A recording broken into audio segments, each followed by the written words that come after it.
Hi all. ഇന്ന് വൈകുന്നേരം ആയപ്പോഴത്തേക്കും നല്ല മാരക വിശപ്പായിരുന്നു. അപ്പോൾ ഞാൻ വീട്ടിൽ പോയപ്പോൾ വിഷ്ണു പറഞ്ഞു നമുക്കൊരു ചായയും പഴംപൊരിയും കഴിക്കാമെന്ന്. അങ്ങനെ ഞങ്ങളെല്ലാവരും കൂടെ ഗാലയിലുള്ളൊരു കോഫി ഷോപ്പിലോട്ട് വന്നു. ഈ കോഫി ഷോപ്പിൽ ഞങ്ങൾ ഇടയ്ക്കിടയ്ക്ക് വരുന്നതാണെങ്കിൽ എനിക്കതിൻ്റെ പേര് ഇതുവരെ കറക്റ്റായിട്ട് അറിയത്തില്ല. ഞങ്ങളെപ്പോഴും പറയുന്നത് ആലിൻ്റെ ചുവട്ടിലുള്ള കടയെന്നാണ്. പക്ഷേ ഞാനിവിടെ ഒരു ആല് പോലും കണ്ടിട്ടില്ല. ഇനിയിപ്പോൾ ഞാൻ ശ്രദ്ധിക്കാത്തതുകൊണ്ടായിരിക്കും ചിലപ്പോൾ ആലുണ്ടായിരിക്കുക. ഞാൻ കൂടുതലും കണ്ടിട്ടുള്ള നല്ല വേപ്പിൻ്റെ മരങ്ങൾ ഇവിടെ നിൽക്കുന്നത് കണ്ടിട്ടുണ്ട്.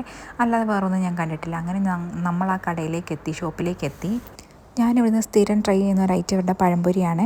ഒരുപാട് സ്നാക്സ് ഇവർക്കുണ്ടെങ്കിൽ പോലും ഇവരുടെ പഴംപൊരിയെ കടത്തി വെട്ടാനും മാത്രം ഒരു ഐറ്റം ഞാനിവിടെ കണ്ടിട്ടില്ല. നല്ല പഴുത്ത പഴത്തിലാണ് ഇവിടെ പഴംപൊരി ഉണ്ടാക്കുന്നത്. അതുപോലെ എപ്പോൾ വന്നാലും നല്ല ചൂടോടുകൂടി തന്നെയാണ് നമുക്ക് പഴംപൊരി ഇവർ തരാറുള്ളത്. അതുകൊണ്ട് തന്നെ അത് കഴിക്കാൻ ഒരു പ്രത്യേക സുഖമാണ്. നമ്മൾ പിന്നെയും ഇവിടോട്ട് വന്നുകൊണ്ടേ ഇരിക്കുകയെ. അങ്ങനെ ഞാനും അമ്മയും കാറിൽ തന്നെ ഇരുന്നു. വിഷ്ണു അല്ലും കൂടെ പോയി സ്നാക്സ് വാങ്ങിച്ചിട്ട് വന്നു. അല്ലുവിന് ഉണ്ണിയപ്പം വേണമെന്ന് പറഞ്ഞു. ഞങ്ങൾക്ക് പഴംപൊരിയാണ് വാങ്ങിയിട്ട് വന്നത്. എന്തോ വേണ്ടേ? എനിക്ക്